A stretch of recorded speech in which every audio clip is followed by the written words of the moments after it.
पुराने समय की बात नहीं है, बस कुछ साल पहले की ही बात है। एक छोटा सा कस्बा था जहां जिंदगी बहुत तेज नहीं चलती थी, लेकिन आसान भी नहीं थी। वहीं एक सरकारी स्कूल था, टूटी दीवारें, पुरानी बेंचें और खिड़कियों से आती धूप। उसी स्कूल की एक क्लास में हमेशा की तरह आखिरी बेंच पर बैठा होता था आरव। आरव बहुत शांत था, इतना शांत कि कई बार टीचर भी उसका नाम भूल जाते थे। जब क्लास में हंसी मजाक होता, वो बस हल्की सी मुस्कान दे देता। जब कोई उससे सवाल पूछता, वो धीरे से जवाब देता, जैसे उसे डर हो कि कोई सुन न ले। उसके कपड़े हमेशा साफ तो होते थे, लेकिन पुराने, जूते घिसे हुए, बैग थोड़ा फटा हुआ। और यही वजह थी कि कुछ बच्चे उसका मजाक उड़ाते थे। अरे तू तो बस बैठा रह, तुझसे नहीं होगा, तू हमेशा आखिरी में ही रहेगा।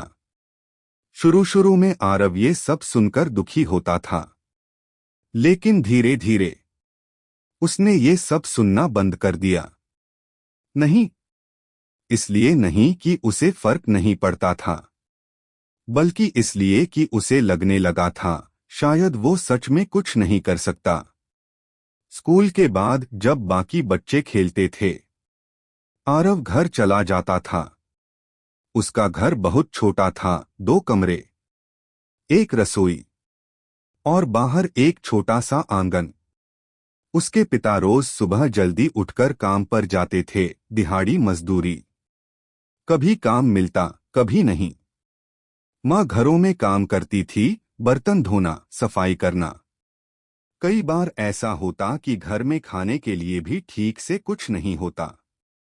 लेकिन फिर भी उसकी माँ हमेशा कहती, बेटा पढ़ाई मत छोड़ना, हमारा हाल जैसा भी हो, तेरा भविष्य अच्छा होना चाहिए। आरव सिर हिलाता, लेकिन अंदर से वो टूट चुका था। एक दिन स्कूल में मैथ्स के टीचर आए, नए टीचर। उनका नाम था वर्मा सर। वो बाकी टीचर्स से थोड़े अलग थे। वो सिर्फ पढ़ाते नहीं थे, समझाते थे। पहले ही दिन उन्होंने एक सवाल बोर्ड पर लिखा, थोड़ा मुश्किल सवाल। पूरी क्लास चुप थी। फिर उन्होंने कहा, कोई भी कोशिश कर सकता है। किसी ने हाथ नहीं उठाया। फिर पीछे से एक हल्की आवाज आई, सर, मैं ट्राई कर सकता हूं। पूरी क्लास हंस पड़ी, क्योंकि वो आवाज आरव की थी। वर्मा सर ने उसे ध्यान से देखा और बोले, आओ। आरव धीरे धीरे उठा। उसके कदम भारी थे, दिल तेज धड़क रहा था। उसने बोर्ड पर लिखना शुरू किया। पहले कुछ गलतियां हुई, लेकिन उसने मिटाया। फिर लिखा, फिर सोचा, और आखिर में उसने सही आंसर दे दिया। उस दिन कुछ बदल गया। वर्मा सर ने पहली बार उसकी तरफ मुस्कुराकर देखा।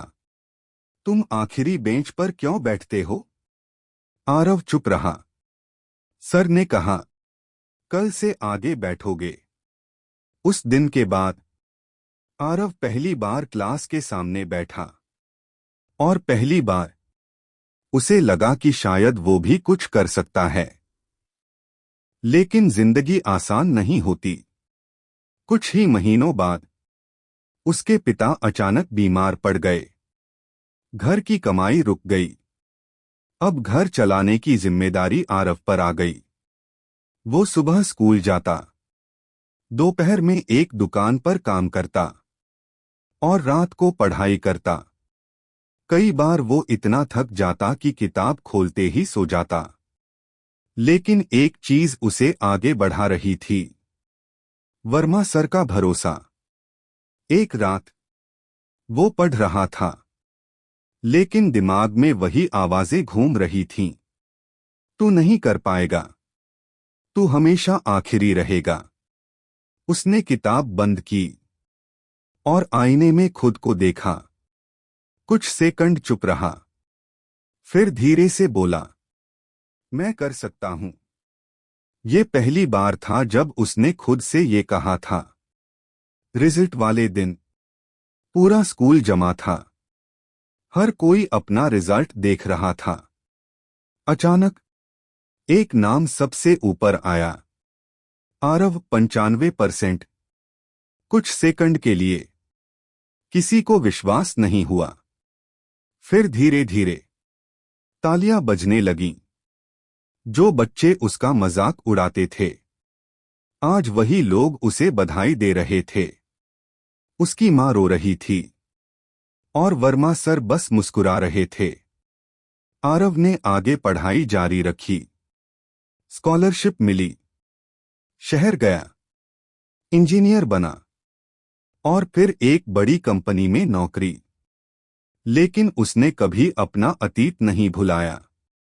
एक दिन वो उसी स्कूल में वापस गया, क्लास में गया और सीधे आखिरी बेंच के पास खड़ा हो गया।